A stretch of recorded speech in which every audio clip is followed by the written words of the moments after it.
It is Monday, June 6th of 2022. The start of a new week right here on Guy's Daily Drive. Bam!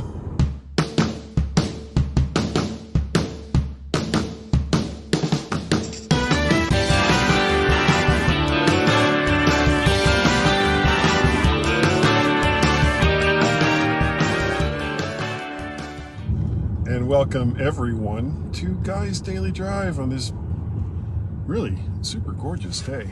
Oh my, temperatures are mild. There's not a cloud in the sky.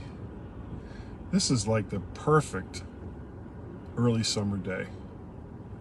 And you don't get too many of these. It's either too hot, or it's unseasonably cold, or there's too many bugs, or pick your poison. Now this weekend, Tracy and I drove down to Fredericksburg again. Well, my second time, her first time in a while, to see Guy and Ashley, and that was a lot of fun. We met, we had lunch, and it was not just Guy and Ashley. Peter had to work because he had all that time off for going down to Florida. But Liza, his significant other, came out, so it was the five of us. So we had lunch, and then we went on, there's a distillery tour, I want to say for, I can't remember the first name, Bowman Bourbons. And they make, besides the Bowman brand of bourbons, they also make Virginia Gentleman, which is a bourbon that I've tried before, as well as some vodka and some gin and some other spirits. I don't touch gin at all. Bad experience with gin, but maybe I'll tell the story of one day if I haven't already. But I don't drink gin, not anymore. And then we went back to that same antique shop where they had like all the tarot cards and all the new age spiritual stuff that Tracy likes. And I didn't realize it, but she'd been there before, so she knew exactly where it was. So I didn't get, wasn't treating her to anything new, which is too bad. I thought maybe I'd really had something.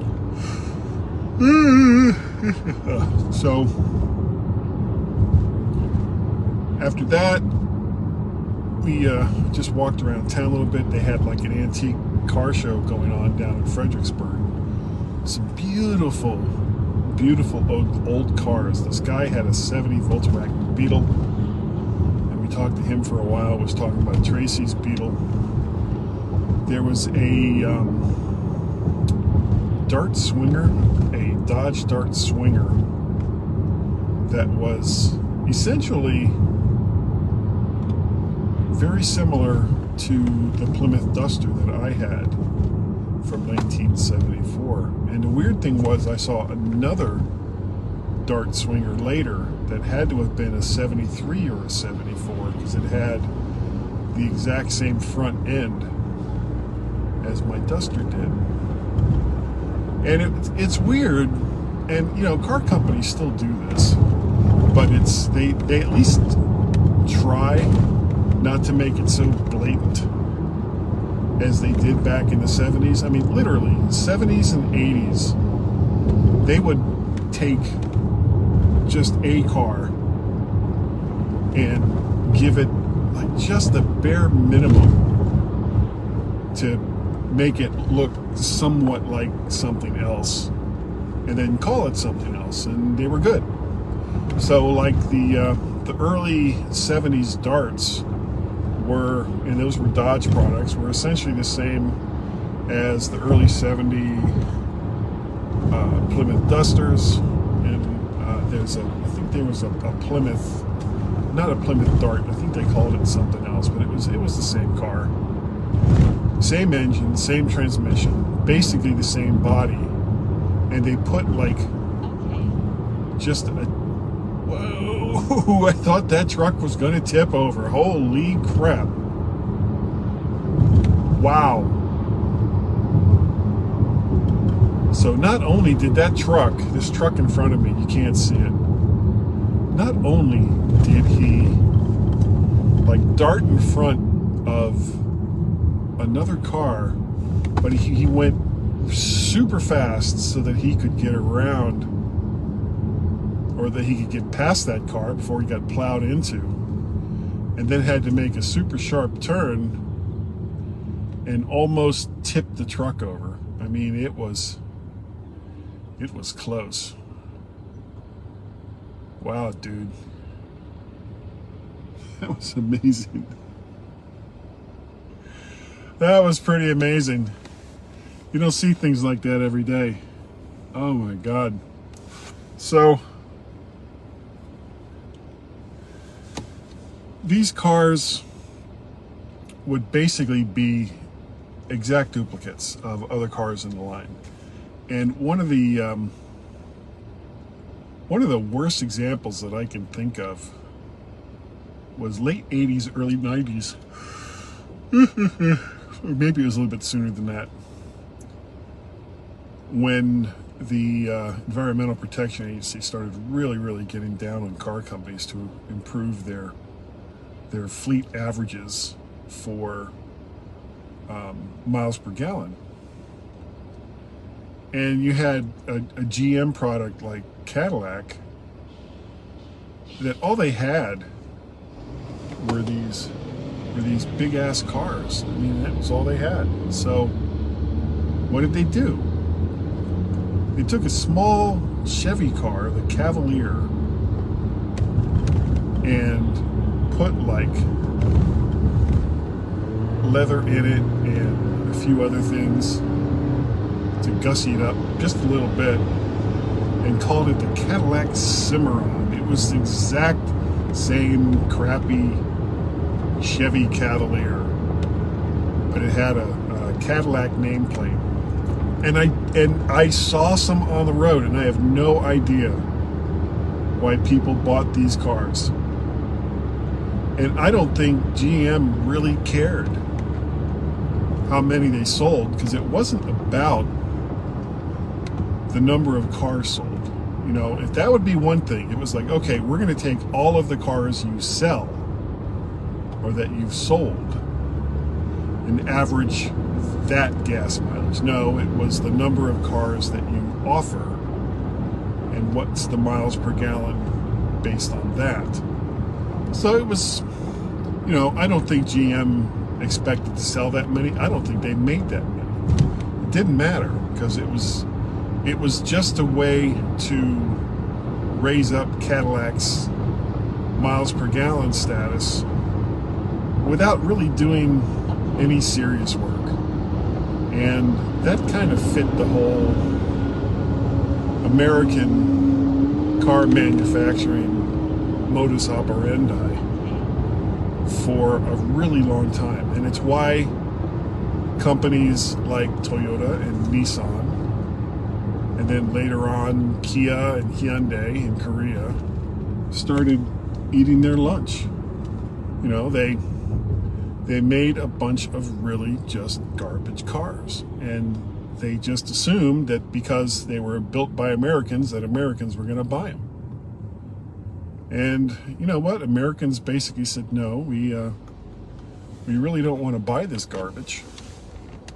And it was an overall failure across the company. It was bad engineering, and and it's not necessarily even the engineer's fault.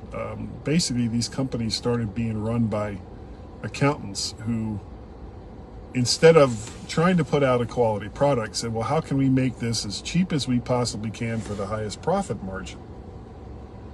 And so that's what they did. And so they came out, it was cheap engineering. It was like, we, don't put anything too good because it's going to cost us more money. And we can't sell them because we have to keep our profit margins at such a level. So, bad engineering. They had workers who really weren't appreciated, so they didn't really give a crap about what they were making. So bad engineering, bad manufacturing, and poor marketing. I mean, just all the way across the board, it was just bad ideas. It was an industry filled with bad ideas at a time when the industry itself was becoming a lot more competitive. And you can't sell bad products at a high price and expect to keep a profit and keep manufacturing at the level that you had before. So that's what happened. Cars weren't selling. They had these huge overruns of cars that nobody wanted to buy. So they started closing manufacturing plants, which didn't help the morale of the people that were left. So build quality got even worse, engineering got even worse, and it was this downward spiral that really just didn't recover, at least not to the same level that it was before.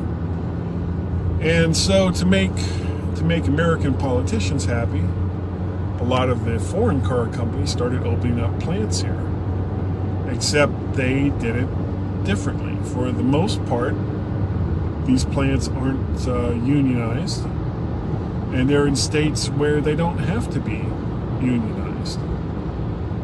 So places like Ohio and Michigan and Pennsylvania and Indiana and Illinois, all these places that used to have all the big manufacturing plants, didn't get a piece of the pie because they just cost too much.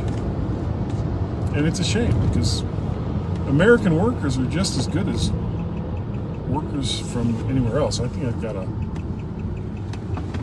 light problem with one of my turn signals. You know, it's weird. And I've noticed it's not just foreign cars. American cars do this too. If one of your lights goes out, when you go to use your turn signal, it flashes really, really fast instead of the normal flash to let you know that there's a light out. And it's a nice touch, you know, don't get me wrong. I'd rather know that it was out than just to keep trying to use it and not realizing it.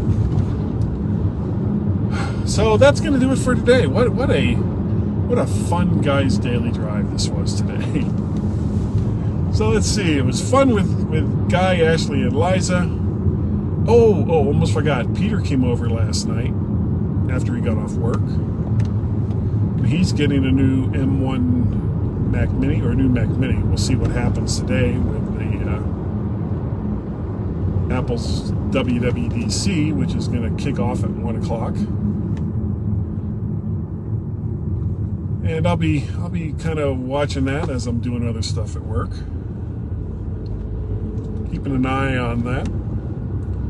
But that is going to do it for today for Guy's Daily Drive. Thank you all so very, very much for joining me. I really do appreciate you contribute and help me offset my costs for Guy's Daily Drive. And over there on the Twitters, vertshark.com is the website where you can see all of the odds and all of the vids. You can go on over to YouTube, look up Vert Shark, and like, share, subscribe. So it's ridiculously easy to like, share, subscribe. That's all you got to do. Guy's Daily Drive, and then there's also the MyMac podcast. We are coming up on our 900th episode. That'll be sometime in July. We're both taking a couple of weeks off in the earlier part of the month.